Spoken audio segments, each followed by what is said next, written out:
Pá, hoje temos aqui, então vamos dar início. Hoje temos aqui connosco o Bruno Fidalgo, treinador adjunto do Partizan.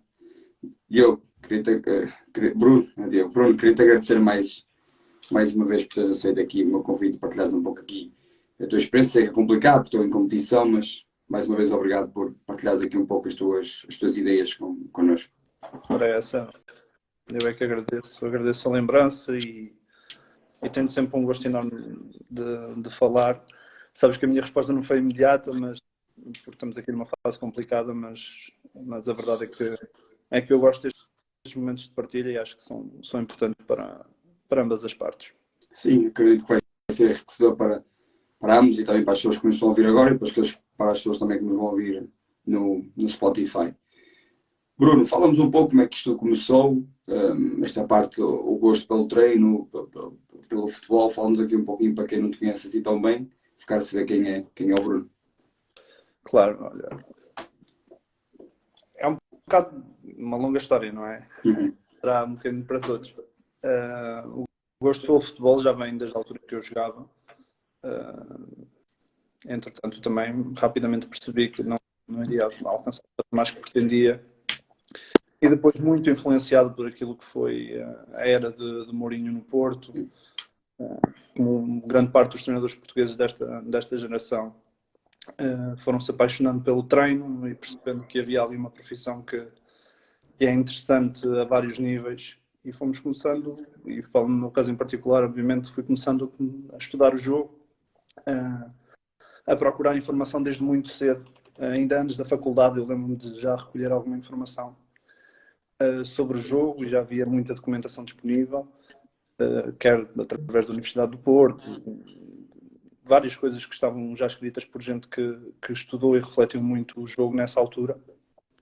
E isso foi importante para começar a desenvolver algum conhecimento logo desde aí. E depois, claro, a chegada da faculdade foi também um passo importante. Eu entrei na faculdade e, sinceramente, aquilo que eu retirei de lá não foi muita coisa. Eu estava claramente focado no futebol. E a verdade é que na faculdade encontrei um professor muito bom que me despertou para coisas importantes, sobretudo para a reflexão. E foi de facto muito importante, porque mais do que falarmos sobre as questões táticas, ele falava sobre exigência, sobre liderança, e falava muito do porquê das coisas no treino, de perceber o porquê do treino, o quando, como. Fazíamos discussões sobre o treino, refletíamos muito na construção dos exercícios, na avaliação dos exercícios, e aí surgiu então a paixão pelo treino. No segundo ano da faculdade já estava a treinar, porque havia essa facilidade para os alunos de encaixarem-se ali na altura eu estava a estudar no Covilhã e nos clubes ali da zona, e comecei logo a treinar no segundo ano, e a partir daí foi caminhando de passo em passo para outros níveis. Sem dúvida que algo que foi muito importante para mim foi a criação de uma página, o Código de Futebol, que me permitiu chegar, se calhar, a alguns sítios em que eu não chegaria de outra forma, porque vivia no interior, em Torre de Moncorvo, numa zona interior, e estudava também no interior. Então para mim era complicado ter acesso aos melhores clubes, aos estágios, a ver treinos, era muito difícil. E então na altura não havia muitas páginas de análise como há agora. Havia pouca coisa e havia uma tendência muito grande dos jornais de falarem sobre coisas que não eram as ideias no futebol, e aquilo revoltava-me assim um bocadinho na altura. E eu gostava de falar do jogo, e mesmo ainda não tendo aquele conhecimento suficiente, comecei a desenvolvê-lo também no código, porque o escrever e o analisar tem essas coisas boas, obriga-nos a pensar, a refletir, a estruturar muitas vezes aquilo que é o nosso pensamento, e isso foi importante. E foi isso que aconteceu com o código. Permitiu-me e abriu-me muitas portas, e depois também fiz questão de lutar para que elas se abrissem. Lembro-me que entrei no Covilhã passado 2 anos de estar a treinar, e foi com uma proposta que eu enviei ao clube. para treinar na altura os infantis e depois foram surgindo assim as coisas. Depois surgiu também a Gafanha com o André David. Foi o meu primeiro contexto profissional, já tinha passado no clube da minha terra, he treinado todos os escalões também já depois da faculdade. Na altura fui campeão de júniores. Foi a minha primeira experiência como treinador de futebol de 11, mas claro, num campeonato muito particular. E só para teres noção dos problemas do interior, esse campeonato de júniores tinha 3 equipas. E aí percebes que é muito difícil no interior tu criar as oportunidades. E aí o código foi importante porque as pessoas começaram a conhecer pelo conteúdo que eu ia partilhando e foi mais fácil chegar aos treinadores. E então criei um conjunto de análises, criei um documento e lembro-me na altura enviei para todos os treinadores. Desde a primeira liga, a segunda liga, até à terceira liga. E na altura lembro-me de começar pelo André, porque fiz uma listagem dos treinadores que me pareciam que fossem mais jovens e pudessem ter mais potencial. E eu pensava que com a análise era a forma mais rápida de eu chegar lá, mais do que com o treino. Porque em termos financeiros é sempre mais fácil chegar através da análise, porque não é fácil com 23, 24 anos tu começares a treinar séniores ou treinares uma equipa que te permita financeiramente viveres do futebol. Não existe. Mas com a análise pode ser possível. Então eu achei que esse pudesse ser o caminho, ao mesmo tempo que ia trabalhando com treinadores bons, com potencial e que talvez pudéssemos chegar lá juntos. E então o primeiro treinador a quem mandei foi o André. E ele conhecia já o meu trabalho do código e que, pronto, na altura não houve oportunidade, mas que ia ficar registado. E pronto, e mais tarde surgiu o convite, ainda antes da Gafanha surgiu o convite para o Académico de Viseu, mas depois acabou por não acontecer. E depois comecei a trabalhar com ele na Gafanha, naquilo que foi para mim a primeira experiência profissional. E trabalhava como observador. E depois, no ano a seguir, comecei com ele como adjunto ainda na Gafanha, as coisas acabaram por não acontecer e depois fomos para Loures, adjunto novamente dele, e depois surgiu a hipótese de ir para o Vitória, que também está muito relacionada com as partilhas que eu ia fazendo no código, que depois me levaram a escrever para o lateral esquerdo. E aí, na altura, para o lateral esquerdo estava com uma dimensão muito grande e foi muito importante, porque me deu uma visibilidade muito, muito grande. Cheguei a vários sítios através dessas partilhas e conheci vários treinadores de top através dessas partilhas que me vinham chegando e parabenizando por aquilo que era o meu trabalho.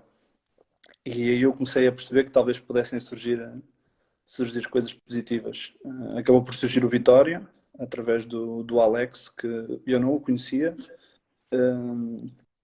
e convidou-me para ir para o Vitória. Já me tinha convidado antes, no ano anterior, ainda estava na Gafanha, mas eu quis continuar com o André na altura, por várias razões, acabou por não acontecer ir para o Vitória, mas depois acabei por ir, e o Vitória é um clube de uma dimensão, é apaixonante. Eu entrei como a função era observador, mas eu estava no campo como treinador adjunto também, ajudava e auxiliava também no treino e fazia análise da própria equipa. Entretanto, o Mr. Alex saiu e entrou o Mr. Bean. E eu mantive-me. E continuei com ele. As minhas funções na altura inicialmente foram mais reservadas para a observação. Comecei a sair do treino, mas aos poucos fomos criando ligação e começando a conhecer-nos melhor. E no momento em que ele passa para a equipa A do Vitória, ele quis-me levar com ele. E aí já fui para o campo, como adjunto.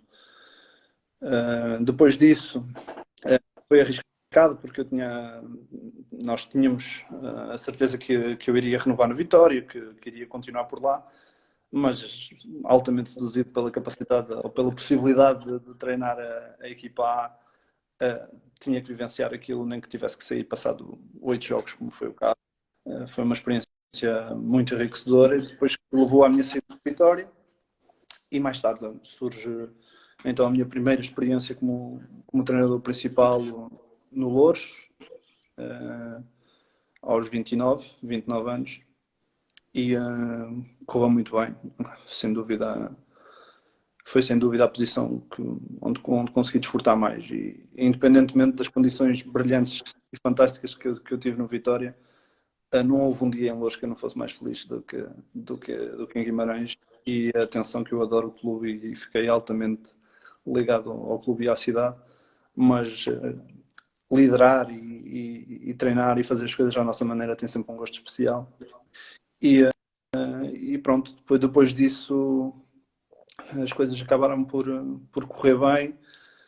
Depois não surgiu mais nada e, entretanto, surgiu mais tarde os juniores do Torriense, que poderiam ser uma janela interessante para outros patamares, mas também foi por pouco tempo, porque as coisas mudam muito rápido, e depois surgiu o convite do Partizan e era irrecusável, e finalmente foi a chegada a um nível que ambicionava, não é? Eu sei que foi um bocadinho extenso, mas Sim, não está aqui. farei um Foi bocadinho. curioso, foi interessante, um percurso interessante. Identifico muito com o que falaste em termos da faculdade, de como iniciar na faculdade também, na minha opinião, também uma pessoa vai com muito com aquela ideia de aprender muito sobre futebol e infelizmente não se aprende tanto o que nós estamos à espera, aprende só aquilo.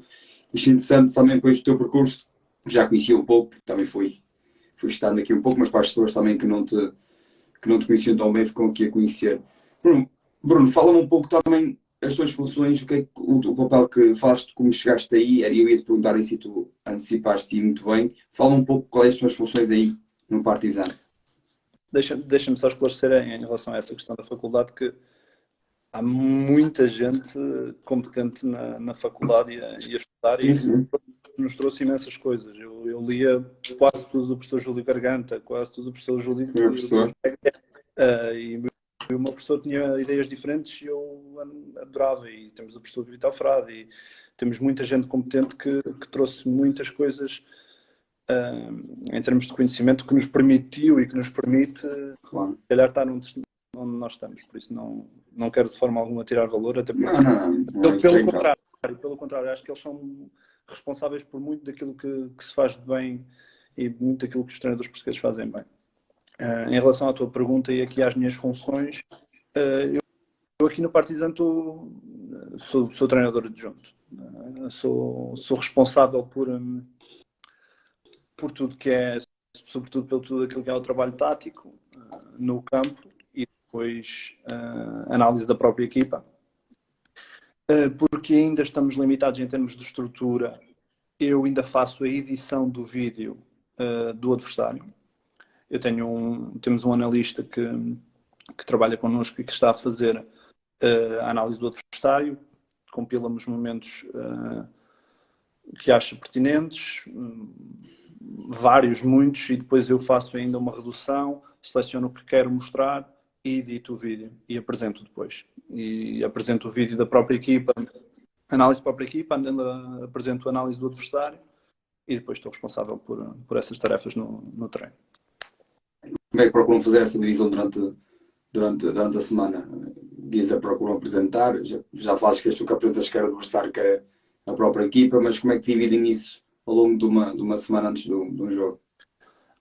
Agora tem sido extremamente difícil, não é? Nós estamos a jogar 3 em 3 dias.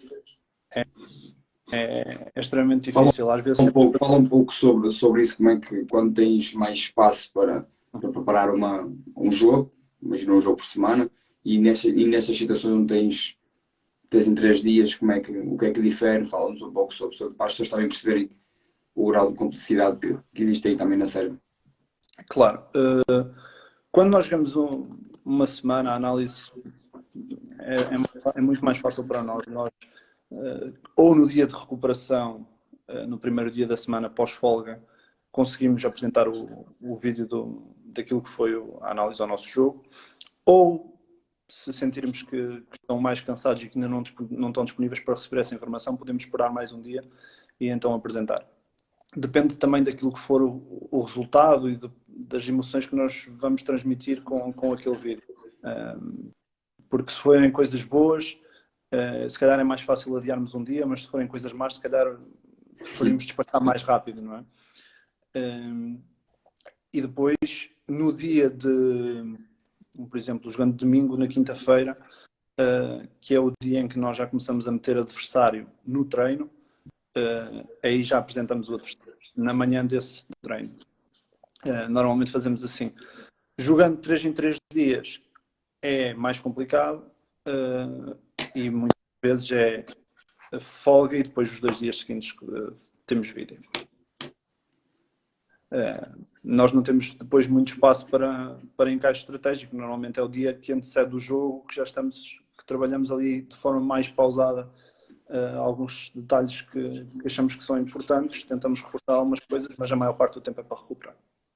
Nesses dias que onde é 3 em 3 dias, vocês procuram fazer mais o trabalho de vídeo, não dê tanto tempo de treino. É muito importante o trabalho de vídeo nessa altura, porque funciona no fundo como treino.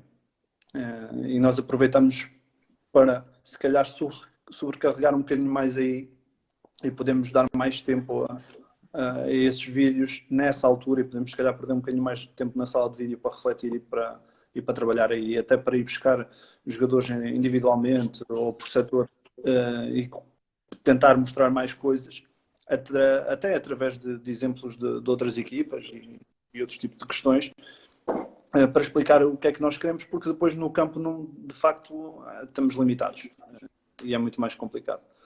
Sem dúvida que sim, que vai variando um bocadinho em função daquilo que são as necessidades. Sim, claro. Quando tens um jogo, quando tens mais treinos, consegues ver, consegues depois pôr em prática aquilo que viste, mas explorar um espaço e vais para o terreno, para o treino e consegues explorar isso. Há mais espaço, quando não há, é mais complicado e é mais vida. Em termos de bolas paradas, dos esquemas táticos, fala um pouco. Vocês aí dão, todas as equipas dão importância, mas qual é a importância que vocês dão em termos, procuram sempre definir algo novo para um jogo, ou procuram ter aquelas movimentações mais padrão? Fala-me um pouco sobre. Sim, as bolas paradas não são da minha responsabilidade, mas é isso que acontece. São preparadas em função daquilo que é o adversário. É um momento mais tático, nós podemos ter alguns padrões, mas sem dúvida que olhamos para aquilo que o adversário faz e tentamos procurar lacunas para depois aproveitar com movimentos muito específicos que depois treinamos no treino. As bolas paradas são apresentadas, nós aqui estamos a fazer no dia de jogo, Okay. mas treinamos no dia antes do jogo, treinamos bolas paradas. Com oposição, sem oposição, vai dependendo de algumas do adversário também, de algumas nuances que para nós são importantes. Mas sim, é por aí. E é um momento, obviamente, que é especial, é importante e que nós damos relevância, mas sempre em função daquilo que... Aí sim, sempre em função daquilo que é o adversário. Obviamente que temos algumas coisas que podemos repetir em diferentes momentos, mas aí mais do que o hábito é o rigor. Ok, então isso que é o adjunto, sim, o adjunto que analisa o adversário que fica responsável pelas bolas paradas ou é outra pessoa? Ainda é o outro adjunto. Ok, então vocês mais ou menos quantos adjuntos têm, adjuntos em termos de quantos adjuntos têm e quantos é que estão a preparar, por exemplo, bolas paradas, a organização ofensiva, tu ficas na tua própria equipa e depois como é que é distribuído? Eu fico na equipa, depois temos um observador que analisa o adversário e depois temos só alguém para as bolas paradas. Neste momento é assim que nós estamos a fazer aqui. Em termos de bolas paradas também defensivas, vocês aí já têm mais o padrão definido? Sim, mas até isso é possível mudar, porque mudando dos jogadores se calhar mudam algumas coisas e algumas particularidades também do adversário. São mais fortes no segundo posto por alguma razão, se calhar nós vamos mudar. Se eles têm um bloqueio no segundo posto, se calhar nós vamos mudar. E temos que ter atenção a isso. E por isso, sim, as bolas paradas mudam muito em função daquilo que nós apanhamos, mesmo as defensivas. Ok, alguma importância a esses lances e um pouco a análise do adversário pesa um pouco na vossa análise. Tu acabaste de dizer que apresentas até o relatório do adversário, mas vês jogos do adversário ou só pegas naquilo que o adjunto te Não, dá? vejo. Tenho que ver para conseguir enquadrar aquilo que ele me manda. Obviamente que não o faço da mesma forma que se tivesse que ser eu a fazer os cortes e a elaborar toda essa primeira questão que eu recebo, mas faço, porque tenho que ter essa ideia geral, senão não conseguiria falar, mesmo que receba os cortes todos, depois as coisas que não são vistas, se não virmos as coisas de forma fluida, nunca vamos perceber o todo da mesma forma, e é importante ver ver bem o adversário e faço, e depois vejo com ele os cortes e decido aquilo que me parece importante. Porque nesta fase, e nós entramos aqui numa fase de transição, o que é que acontece? É que nós estamos, sobretudo, a olhar para aquilo que é a nossa ideia. E Uhum. não adianta ver outras coisas do adversário que não sejam... Ou seja, eu neste momento estou a utilizar muito o adversário para encaixar coisas da nossa ideia. Normalmente até uso o adversário quase como, ok, aqui nós podemos meter isto que nós gostamos. Aqui faz Ok. sentido, reparem Sim. que ele tem esta lacuna, por isso se calhar faz sentido aquilo que nós usamos. Por isso a análise do adversário tem sempre muito a ver com aquilo que é o momento atual da equipa, tem muito a ver com aquilo que a equipa faz, e nunca podemos descurar isso. Por isso é que eu nesta fase gosto também de editar eu, porque acho que é importante olharmos sobretudo para nós. E então, obviamente, dou uma ideia geral da equipa, mas depois é puxar muito para aquilo que nós queremos fazer e para aquilo que são as nossas ideias. E depois convencê-los também que aquilo pode funcionar com isso. Sim, claro, Bruno, concordo contigo. Em termos de análise da tua própria equipa, procuras que seja um vídeo um pouco mais curto, a falar só um pouco mais do que tiveram bem, algumas coisas que a equipa não teve tão bem, ou procuras nesse relatório, nesse vídeo, dar um pouco mais de tempo, porque é a análise da tua própria equipa e procuras debater um bocadinho mais com eles esses aspectos? Depende. Eu gosto de perder muito tempo com a análise da própria equipa. Acho que é realmente Ok. porque é um momento de comunicação em que tu estás a demonstrar as tuas ideias, em que tu estás a visualizar as tuas ideias e tu podes ir ao pormenor com os jogadores. Então é um treino. Estás ali a treinar. Ok. E com as imagens que tu utilizas, é muito fácil para os jogadores perceberem aquilo que tu estás a dizer. Então acho que vale a pena perder muito tempo na análise da própria equipa. No fundo é isso. Nós normalmente um vídeo de 10 minutos e depois conseguimos perder tempo. Porque há muita ideia de que os jogadores não conseguem estar concentrados mais de 10 minutos e que não conseguem estar na sala e depois ficam irrequietos. É verdade, acontece. Mas se calhar acontece porque nós estamos constantemente a fazer o mesmo e estamos, se calhar, cada vez mais a dar a bébias aos jogadores. E o que acontece Se for ver também, muitos não fazem com que os jogadores participem. sim, também é importante. Nos momentos certos também pode ser importante. Depende dos momentos. Mas é um momento que eles têm que perceber que é tão ou mais importante que o treino, porque eles estão ali a absorver e têm que ter capacidade de absorver, porque o que eles virem ali têm que conseguir depois meter mais tarde. Portanto, eu acho que nós estamos a caminhar para a era do facilitismo com os jogadores de futebol. Há muito tempo que, e vemos nas pequenas coisas, há muito tempo que eles deixaram de usar caneleiras, e ok, eu consigo perceber isso. Mas depois, passado um bocado, já usam todos brinco e já está tudo bem, e depois já não aguentam 10 minutos na sala e está tudo bem. Depois, esta era de facilitismo, e depois estamos todos a facilitar, e passado um bocado nós não conseguimos fazer nada e nem conseguimos fazer nada deles, e não pode ser assim. Eles têm que perceber que é um momento importante e nós temos que exigir deles ali como exigimos no treino. Sim, tá. É o trabalho deles também. Isso Claro. temos de pensar nisso. É uma coisa que eu estou na faculdade, tenho lá uma aula de 1 hora. Pá. A pessoa fala 10 minutos para mim e o resto Claro. já não ouço. É a mesma situação, que sei contextos diferentes, mas é a mesma situação. Mas é treinável. É Mas é treinável. treinável. Isso é. Isso é, e nós temos que criar mecanismos e criar soluções para combater isso, senão também não estamos lá, Claro. também estamos lá para esses motivos. Em termos do adversário, já faz um vídeo foi mais curto e tentas ou não, Sim. como é que funciona em relação a isso? Sim, em termos do adversário, nós tentamos compactar ao máximo. Neste momento, ideias-chave sobre aquilo que é a construção, o processo de construção, isso é o grande pilar para nós. É perceber como é que eles constroem, como é que nós podemos pressioná-los e depois olhar para a grande imagem e transmitir essa ideia. Porque não nos adianta muito olhar para ou descodificar ao máximo e ao pormenor o adversário, se depois não podemos tirar vantagens disso. Não me adianta saber que existe espaço ao lado do médio defensivo no momento de transição defensiva, se eu não tenho nada trabalhado para explorar esse espaço. Eu não acredito que numa semana ou em 3 dias nós consigamos meter comportamentos para explorar esse espaço. Não acredito. Portanto, nós temos que ir à procura de coisas no adversário que possam ser exploradas por aquilo que nós já temos. Portanto, não vale a pena, se nós não temos trabalhado as rupturas de fora para dentro dos alas, o facto do lateral ter os apoios mal posicionados quase sempre, se calhar não vamos conseguir. Podemos despertá-los para isso, mas mais importante é meter primeiro as coisas no treino e ter um conjunto de soluções abrangentes para que depois possamos explorar o máximo de coisas que o adversário nos permite.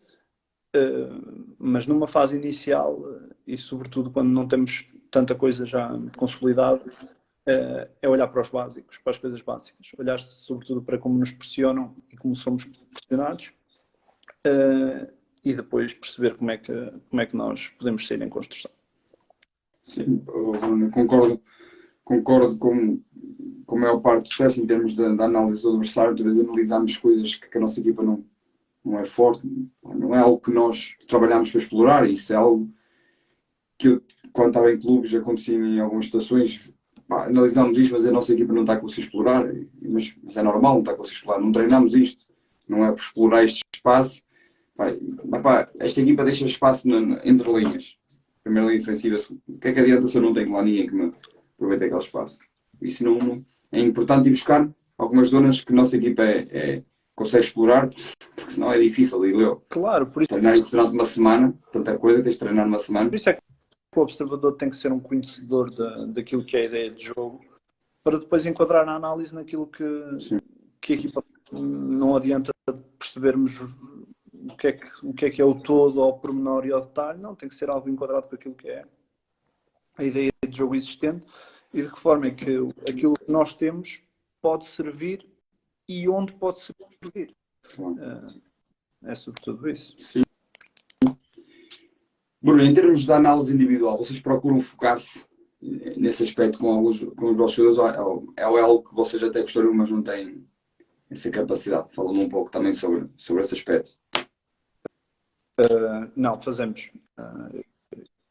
Todos os treinos são vistos, há cortes sobre todos os treinos, há cortes individuais e eu mesmo quando faço a observação do jogo, ao catalogar, coloco sempre se é individual, se é coletivo, se é setorial, depois vai para as partes dos jogadores respectivos. E quando já tenho às vezes não, às vezes até pode ser por WhatsApp, tendo só um clipe informal, de forma informal, enviar diretamente ou após o treino. Porque o que é que acontece? O feedback mais poderoso é quando é no imediato. Quando tu consegues marcar o jogador no imediato. Ou seja, aquilo aconteceu e tu, a forma como tu expressas, vai marcá-lo e vai fazer com que ele se lembre daquele momento. E se calhar aquilo vai ser mais facilmente encaixado por ele. Sim, porque vai criar um impacto do que se tu mostraste passado. Não é a mesma coisa. 3 jogos, não é a mesma coisa. Mas se pudermos atenuar com poucas horas, ou passado uma hora, ele já está a receber. Olha, viste aqui? À tarde se calhar fizeste isto. E ele, olha, lembro-me disso. Sim. Ia ter sido. Já é melhor. Mas sim, temos muitas preocupações individuais. E eu acho que é um dos grandes segredos do futebol atual, é o olhar para as questões individuais do detalhe, porque isso pode ser uma diferença entre dar fluidez ou não dar fluidez ao jogo, pode ser a diferença entre ter sucesso ou não ter sucesso. Neste momento, na análise, já a maior parte das pessoas já consegue ver a grande ideia e consegue analisar e perceber o que é que os outros fazem.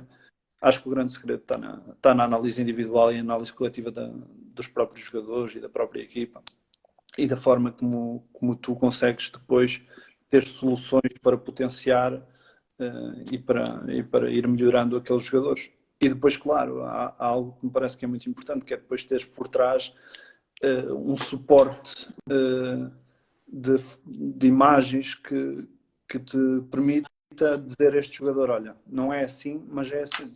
depois tu tens essas imagens. E tens jogadores que fizeram, que vejam fazer aquilo. Tens exemplos europeus, tens exemplos de outras coisas quaisquer. E para isso precisas estar atualizado e precisas estar constantemente a ver futebol. E Sim, concordo.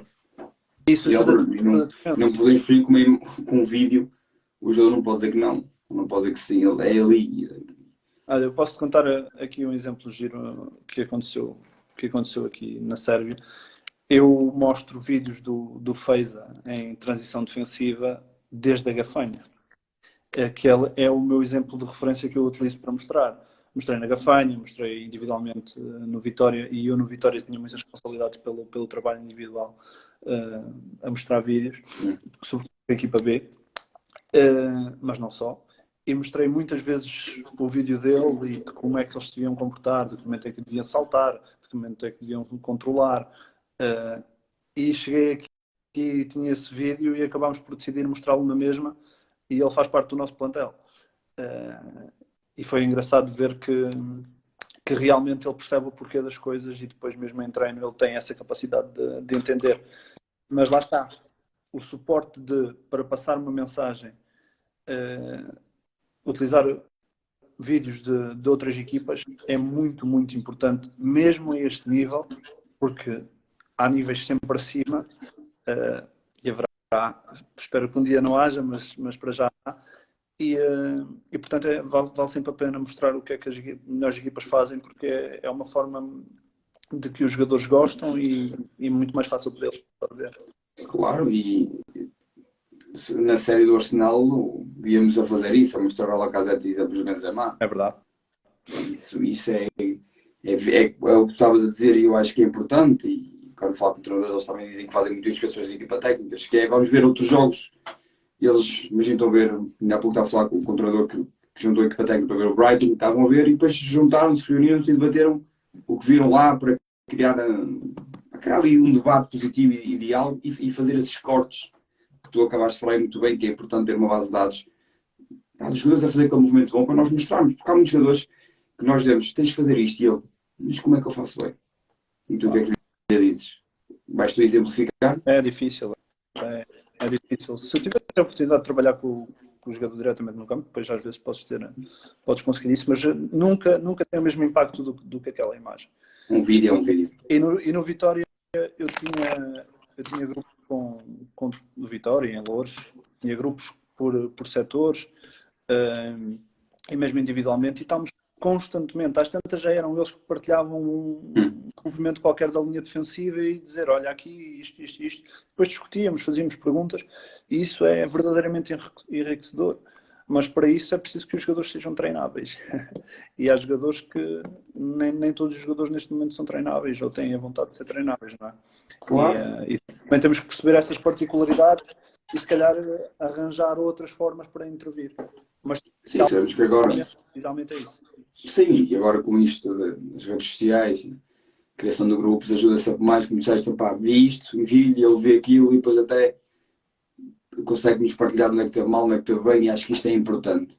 Depois tocando também no aspecto que tu falaste, que eu acho que é importante, às vezes estamos a ver uma linha defensiva, o do adversário, pá, até achávamos que a linha estava bem, mas depois vamos ver o lateral direito, o lateral esquerdo, não está tão bem posicionado, mas não é a linha, é ele apenas. Nós, só com esse movimento podemos explorar uma linha, um espaço a explorar, interessante. Em termos também da nossa individual, procuras, quando andas a olhar para o adversário, focar-te em algum jogador que não está tão bem em alguns aspectos para explorares, ou até o jogador que tecnicamente em algum aspecto é muito forte e tu mencionas até ao jogador daquele lado, ter cuidado e dar-lhe tipo um corte de vídeo de 1 minuto, 40 segundos sobre esse jogador. Sim, aqui e em todos os lados onde passei, nós recebíamos, os jogadores recebiam cortes individuais do adversário.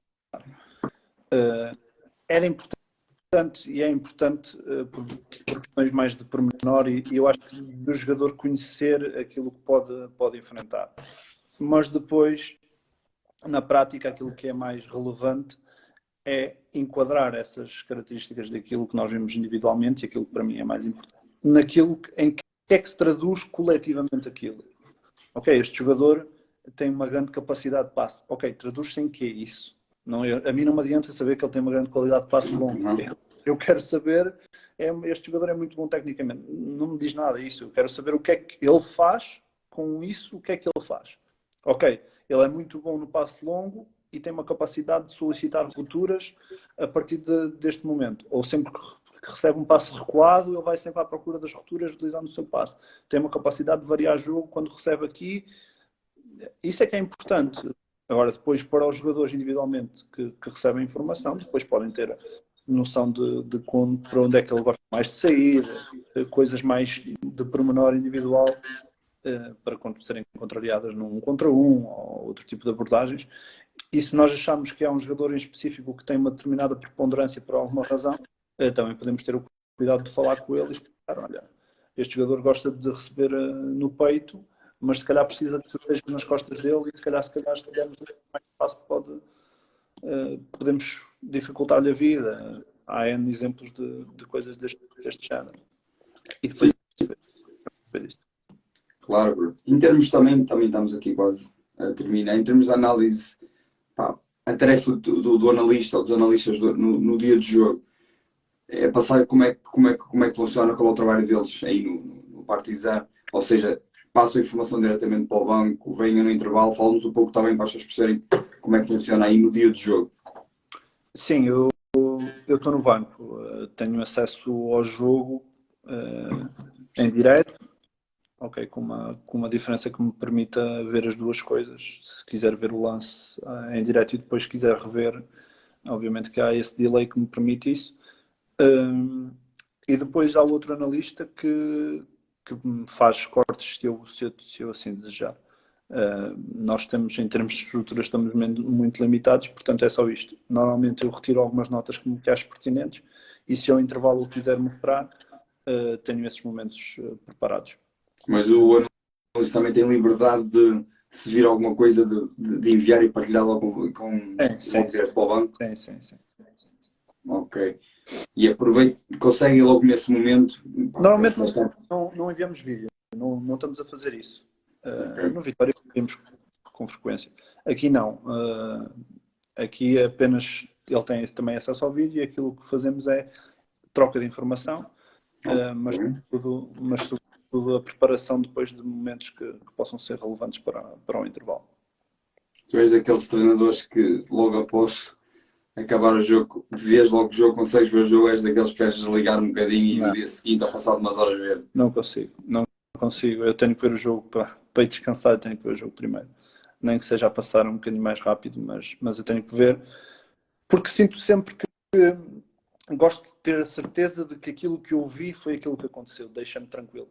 Independentemente do jogo tenha corrido bem ou não, é importante para mim que eu tenha visto as coisas corretamente. Deixa-me descansar. E eu perceber os porquês. Se eu perceber os porquês, eu consigo ir descansar, dormir e relaxar. Mas depois no dia seguinte, isso revês melhor. Sim, sem dúvida. Demoro para aí 4 horas para ver um jogo. Procuras rever e ver a informação. Sim. Em termos de falando, também estamos a terminar, falando aí da competitividade aí da Liga, para as pessoas estarem a perceberem como é que isso funciona. Olha, é complicado. Eu se calhar estava à espera de outra coisa. De equipas menos complexas em termos de ideia de jogo, mas as equipas que temos enfrentado têm muita qualidade, estão bem trabalhadas. Há um bocadinho a imagem daquilo que acontece por toda a Europa, não é? E neste momento, ainda que eu acho que é possível fazer a diferença, porque acho, mas já são equipas que gostam de jogar, muitas delas que arriscam jogar, e depois outras que têm soluções e acima de tudo há qualidade individual, há talento, sem dúvida. E o ambiente aí? Nós aqui vemos às vezes jogos que o ambiente é frenético, mas estás aí, podes falar por... Neste momento é um momento peculiar para o clube. Há aqui algumas divergências entre os adeptos e portanto nós não temos tido muita gente no estádio, mas normalmente a atmosfera é boa. Já tivemos jogos, até jogos que foram que foram cancelados a meio porque o ambiente era realmente incrível. Portanto, amanhã há um Partizan Estrela Vermelha, mas é à porta fechada. Tenho muita pena disso porque gostaria de vivenciá-lo de outra forma, porque acho que é um dos maiores derbys do mundo, mas infelizmente terá de ser assim e é o que é, mas sem dúvida que são adeptos muito apaixonados, sobretudo estes dois grandes clubes que movem muita gente mesmo. E este ano conseguiste vivenciar também competições europeias? Não, eu já não cheguei, já tínhamos saído quando Não chegaste, ok. Uhum. Depois ia-te perguntar isso, algo que também ambicionas, falando disso também para terminar, sei que não quer dizer que estás mal aí, não é isso em que estou, mas ainda és muito novo. O que é que tu gostavas também ainda de campeonatos, ligas que gostavas, clubes ambicionavas também de experimentar novas competições, como é de certeza, fala-nos um pouco também o que é que tu ambicionas mais para o futuro. Não sei, eu sei que não quer dizer que estás mal aí, que muitos dizem, pá, mas eu estou bem aqui, eu sei, mas és novo, certeza que ambicionas algumas coisas. Claro, não.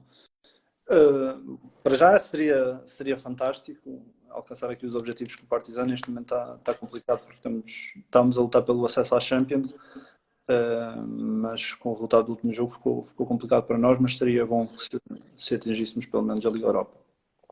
Esse é o primeiro objetivo. E depois, mais falando a longo prazo, aquilo que eu quero é continuar a desfrutar e a crescer. Acho que é aquilo que é importante. Pode ser como treinador adjunto, e há muitas formas de crescer e eu estou aberto a isso, dependendo dos níveis, obviamente. Mas aquilo que me dá mais gosto é ser treinador principal, é liderar.